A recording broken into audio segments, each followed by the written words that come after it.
এবারের ঈদ যাত্রায় ট্রেনে ভোগান্তি ছাড়াই গন্তব্যে যেতে পারছেন যাত্রীরা। বলছেন রেলওয়ে কর্তৃপক্ষের ব্যবস্থাপনা আগের চাইতে ভালো। কর্তৃপক্ষ বলছে এখন পর্যন্ত রেলে বড় ধরনের শিডিউল বিপর্যয় নেই, তবে বাসে ঘরমুখী মানুষের ভোগান্তি কমাতে বিআরটির নেতৃত্বে মনিটরিং টিম কাজ করছে টার্মিনালগুলোতে। যাত্রীদের অভিযোগ পেলেই ব্যবস্থা নেবেন তারা। বিস্তারিত আহমদ বাবুর প্রতিবেদনে। ওয়ালটন ফ্রিজ কিনে অনেকের মতো আপনিও হয়ে যেতে পারেন মিলেনিয়াল। সেরা পণ্যের সেরা অফার। ঈদ যাত্রার ষষ্ঠ দিনে ট্রেনে কোনো ধরনের ভোগান্তি ছাড়াই বিভিন্ন গন্তব্যে যেতে পারছে সাধারণ মানুষ।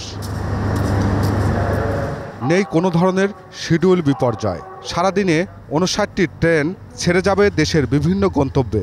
আগের চেয়ে ব্যবস্থাপনা ভালো হওয়ায় খুশি রেলের যাত্রীরা। ট্রেনে ওঠার সময় যে গ্যাদারিং বা টিকিট নিয়ে একটা ঝামেলা, টিকিট কাটা নিয়ে ঝামেলা, এগুলো কিছুই নেই এখন। ঈদের আগে আমরা দাদুর বাড়িতে যাব, মজা করবো। স্টেশনে এসে মনেই হয় না যেটা ঈদ, একেবারেই ফাঁকা। আর যাচ্ছি শ্বশুর বাড়ি ঈদ করার জন্য, 1 বছর পরে যাচ্ছি, খুবই ভালো লাগছে। ট্রেনের শিডিউল বিপর্যয় রোধে সব ধরনের ব্যবস্থা নেওয়া হয়েছে বলে জানান স্টেশন ম্যানেজার।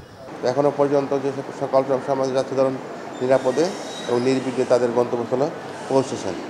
রেলের যে কোনো ধরনের নাশকতা বা সহিংসতা ঠেকাতে বিভিন্ন গোয়েন্দা সংস্থার সমন্বয়ে কাজ করা হচ্ছে বলে জানায় র্যাব। কোনো ধরনের নাশকতা বা সহিংসতার তথ্য যদি থাকে বা কোনো ধরনের সম্ভাবনাও থাকে, তা যেন আমরা যথাসময়ে বা পূর্বেই জানতে পারি, সেই ব্যাপারে কিন্তু আমাদের মেকানিজমও কাজ করছে। এদিকে বাসে ঘরমুখী মানুষের চাপ বাড়ছে, তবে বিকেলে গার্মেন্টস যাত্রীর চাপ আরও বাড়তে পারে। কষ্ট হলেও পরিবারের সঙ্গে ঈদ করতে যেতে পেরে খুশি সাধারণ যাত্রীরা। ভাড়া কোনো বাড়তি নেয় নাই, 497 টাকা, আগে তো 517 টাকা ছিল। যত কষ্টই হোক ফ্যামিলির সাথে ঈদ করা, এটা তো তখন আর ওই কষ্টটা তো আর থাকে না। পরিবহন সংশ্লিষ্টরা বলছেন সরকার নির্ধারিত ভাড়া নেওয়া হচ্ছে, সড়কেও শৃঙ্খলা আছে।